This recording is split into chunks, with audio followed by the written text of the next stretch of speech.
सुग्रास मेजवानीमध्ये मी सौ उमा अमृते तुमचं मनपूर्वक स्वागत करते। आज आपण सत्यनारायणचा प्रसाद करतोय, त्याला लागणारं साहित्य बघूया। आपण 1 वाटी रवा घेतलाय, 1 वाटी साखर घेतलेली आहे, आवडीप्रमाणे ड्रायफ्रुट्स आहेत, वेलची आहे, केशर आहे, दूध साधारण 3-4 वाट्या लागतं आणि तूप आहे। आपण आता प्रसाद करण्याकरता रवा घेऊया। 1 वाटी रवा घेते मी।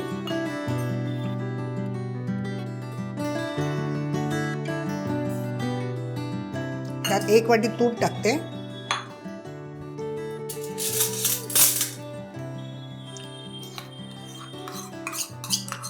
आणि आता गॅस चालू करते।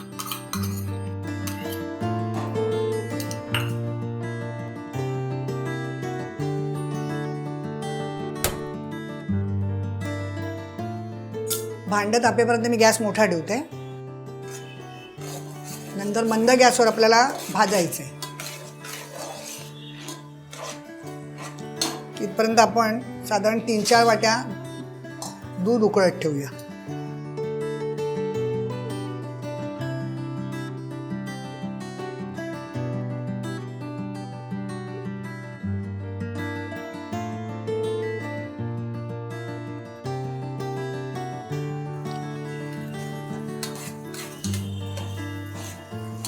जेवढा तुम्ही प्रसाद म्हणजे रवा भाजाल तेवढा प्रसाद तुमचा हलका आणि छान होईल। पिठेचं भांडं असल्याकारणाने गरम व्हायला वेळ जातो जरा।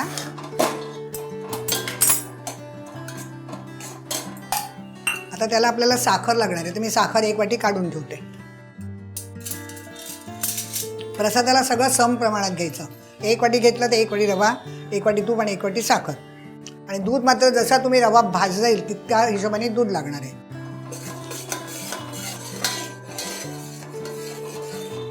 आता होत आलाय आपला। आता आपण दूध टाकूया। हा बघा, असा गुलाबी रंग आला पाहिजे इतका। दूध ओतून झाल्यावर पुन्हा मी गॅस मोठा करेन।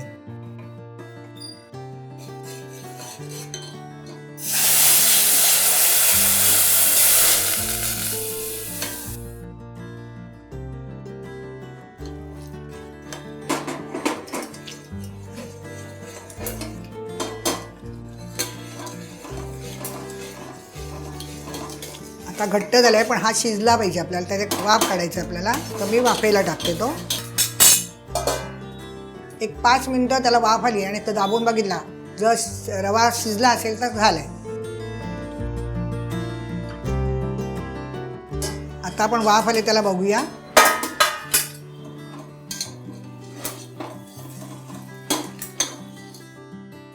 बघा, रवा शिजलेला आहे, वाफ आलेली आहे। रवा शिजल्याशिवाय साखर टाकायची नाही।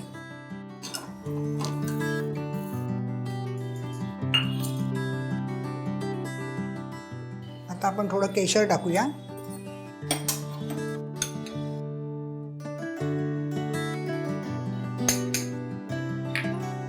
वेलची पूड टाकूया।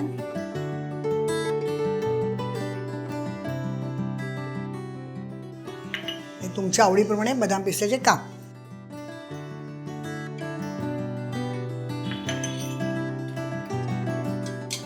आता सगळं एकत्र करते आणि साखर त्यात विरघळेल आणि एक वाफ येईल इथपर्यंत एक वाफ काढून घेते।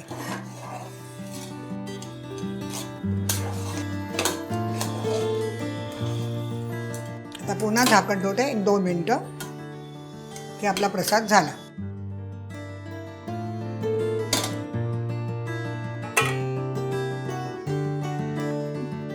आता वाफ आली का मी बघते। छान वाफ आलेली आहे। आपण आता सर्विंग बाउलमध्ये काढूया।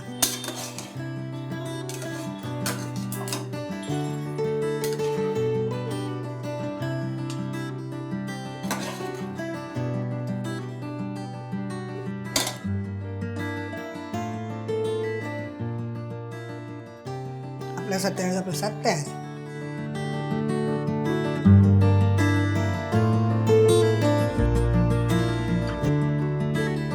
लाईक करा, कमेंट करा आणि सबस्क्राईब करा।